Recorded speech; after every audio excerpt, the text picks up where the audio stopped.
Good morning friends. पुन्हा आपण लॉजिकचे काही ऑब्जेक्टिव्ह बघतोय. Again example number 1. Which of the following is logically equivalent to this. याला equivalent असणारं स्टेटमेंट आपल्याला कॅल्क्युलेट करायचं. That is options A B C D. आता याला इक्विव्हॅलेंट काढायचं याच्यामध्ये काय दिला तर इम्प्लिकेशन दिला, सिंगल इम्प्लिकेशन आणि त्याचं निगेशन. याला इक्विव्हॅलेंट असणार म्हणजे आपल्याला हा सिम्प्लिफाय करावा लागेल. हा सिम्प्लिफाय केल्यानंतर आपल्याला जे आन्सर मिळेल त्याच्यामध्ये कुठेतरी असेल negation, that is equivalent to negation. Alright, another statement for this conditional चा another statement आपल्याला known आहे P implies Q. Another statement is what? negation P join or Q. पहिल्याचा negation घ्यायचा आणि दुसऱ्याचा Q as it is, दुसरा Q as it is. negation P or Q, that is implication पहिल्याचा negation of negation original P join or Q. परत negation घ्यायचं आहे. Negation आता आतमध्ये और आहे or that is negation of disjunction. डिसजंक्शनचं negation is equivalent to negation P or चा and होणार that is De Morgan's law also negation Q.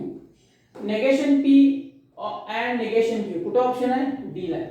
D पहिल्याचा डी येतं. Next question example number 2. The logically equivalent statement of P implies Q. Single implication आहे याला equivalent statement. आत्ताच आपण वरच्या question मध्ये बघितला P implies Q. That is another statement, another form for this P implies Q is negation P or Q. negation P or Q कुठे आहे negation P or Q आहे पहिल्याचं निगेशन. म्हणजे कुठेही जरी इम्प्लिकेशन आला तर इम्प्लिकेशनला आपल्याला डिसजंक्शनला कन्वर्ट करता येते. That is negation P or Q. That is another statement. हे कायम लक्षात ठेवायचं. सीट साठी हा इम्पॉर्टंट पॉइंट आहे बघा. इम्प्लिकेशन आपल्याला कन्वर्ट करता आलं पाहिजे. Example number 3. The logically equivalent statement of this negation P और निगेशन Q इज. याचा निगेशन विचारला. निगेशन याला इक्विव्हॅलेंट असणारं स्टेटमेंट. आता एक पहिल्याचं निगेशन आहे दुसऱ्याचं निगेशन आहे और आहे. बाय डी मॉर्गन्स लॉ आपल्याला निगेशन बाहेर ठेवता येईल. निगेशन P और चा अँड होणार and Q. This is just De Morgan's law. De Morgan's negation P and Q. Negation P and Q आहे त्याच्यामध्ये. निगेशन P इथं बघा B ला negation P and Q. Negation inside the bracket P and Q. Next example 4. The contrapositive of this statement is. या स्टेटमेंटचा contrapositive. एखादा conditional statement आपल्याकडे असेल P implies Q. Conditional statement P implies Q हा conditional statement आहे बघा. याच्यापासून आपल्याला तीन कंडिशनल स्टेटमेंट लिहिता येतात. Converse, inverse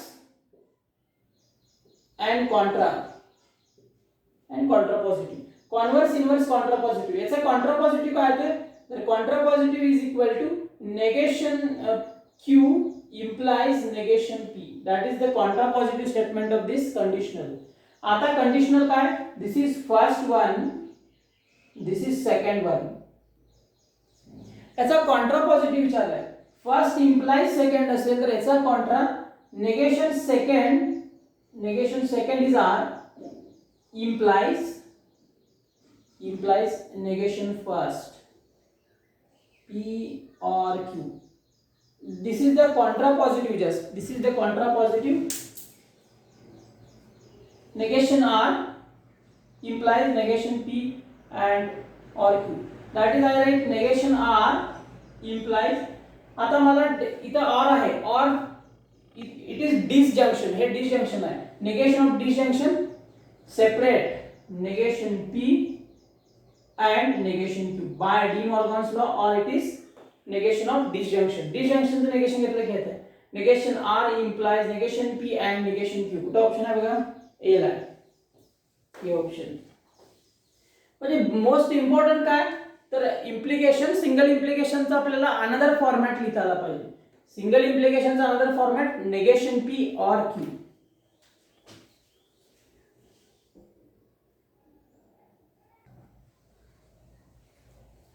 next example. The proposition P implies negation P and Q is a. It is a tautology, contradiction, contingency, either A or either B. आता आपल्याला माहित आहे इम्प्लिकेशन मध्ये इम्प्लिकेशनचा ट्रूथ टेबल काय first true second false then it is false otherwise true पहिला true असेल दुसरा फॉल्स असेल तरच फॉल्स असते अदरवाइज इट इज ट्रू. आता सपोज असं करा की P जर T असेल आणि हा जर F गेला हा T आहे हा F गेला तर हे फॉल्स होईल आणि जर P जर आपला F गेला तर हे ट्रू होणार आहे. तेव्हा काय टोटॉलॉजी असू शकत नाही एकामध्ये T येतो एकामध्ये F येते. दिस इज नॉट पॉसिबल. कॉन्ट्राडिक्शन जर इथे F गेला तर तो आपल्याला काही F मिळणार नाही कारण पहिला F असेल तर इम्प्लिकेशन मध्ये पहिला F दुसरा T असेल तर ट्रूच मिळतो त्यामुळे दुसराही नाही. Contradiction is also not possible. Now A possible नाही B पॉसिबल नाही म्हणजे either A or either B पण नॉट पॉसिबल. मग राहिलं काय contingency. Option is C. Option C. बघा मी कसं काढतोय मला इम्प्लिकेशनचा ट्रूथ टेबल मला नोन आहे. सिंपल टेक्निक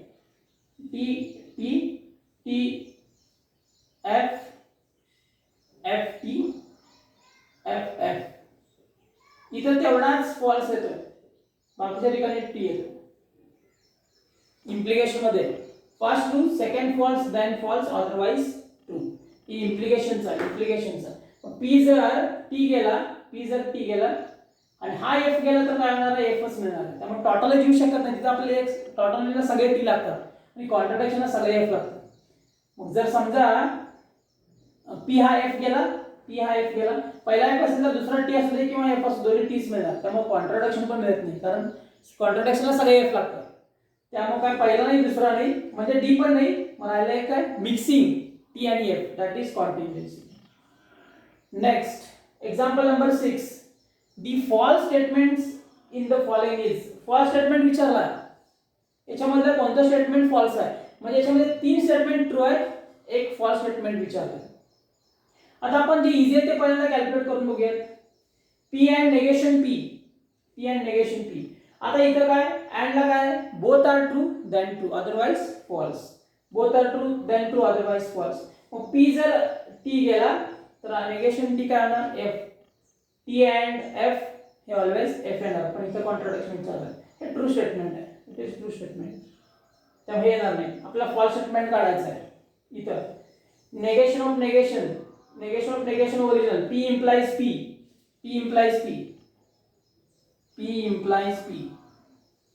दोन्ही Pच आहे दोन्ही एकसारखेच आहे दोन्ही T असताना Tच आहे दोन्ही F असताना Tच म्हणजे टोटॉलॉजी येत आहे. हे बघा therefore it is a tautology. हे पण येणार नाही. हे बरोबर स्टेटमेंट आपल्याला फॉल्स स्टेटमेंट विचारलं. Then P or negation P is a tautology. बघा हा जर T गेला तर इकडचा नेगेशन T F जाणार. और मध्ये काय और चा टेबल काय both are false then false.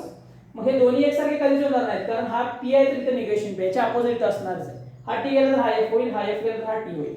त्यामुळे हे ऑलवेज टोटॉलॉजी हे पण येणार नाही. राहिलं काय बी ऑप्शन. आपण जे बरोबर स्टेटमेंट आहे ते बाजूला काढले ओरली दिसत आहे आपल्याला. मग राहिलेला थोडा आपण कॅल्क्युलेट केलं.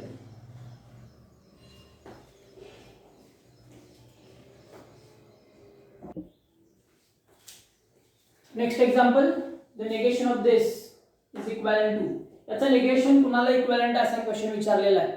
हा जेईला पडलेला क्वेश्चन जेई मेन साठी पडलेला क्वेश्चन. निगेशन विचारलाय याचा निगेशन घ्यायचं आपल्याला that is negation of negation S और निगेशन R अँड S. याचं मी निगेशन घेतलं. Now negation of negation original इथं और आहे और आलाय औरचं निगेशन अँड मध्ये जातं separate. Negation original S and याचं निगेशन R अँड S. ब्रॅकेटच्या बाहेर निगेशन आहे सेपरेट निगेशन्स घेतलं आणि ऑरचा अँड झाला S अँड याचं परत निगेशन ओरिजिनल R अँड चा और झाला निगेशन S. आता बाहेरच्या बाजूला अँड आहे, आतमध्ये ऑर आहे, डिस्ट्रीब्यूट होणार.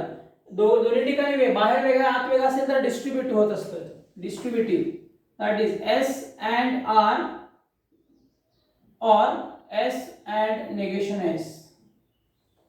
That is S and R or statement त्याचं negation आणि and. हा T असेल तर हा F होऊन जाईल, हा F असेल तर हा T होऊन जाईल. and विचारलाय both are true then true otherwise it is false. हे false statement झालं. That is a complement law. और घ्यायचा आहे, या स्टेटमेंटचा और हा फॉल्स आहे, हा फॉल्स गेला तर हा फॉल्स आहे, हा ट्रू गेला तर हा ट्रू जाईल, depending on this. That is S and R. Or it is identity law. Identity law कोणता आहे? P or F always P. therefore S and R, D option.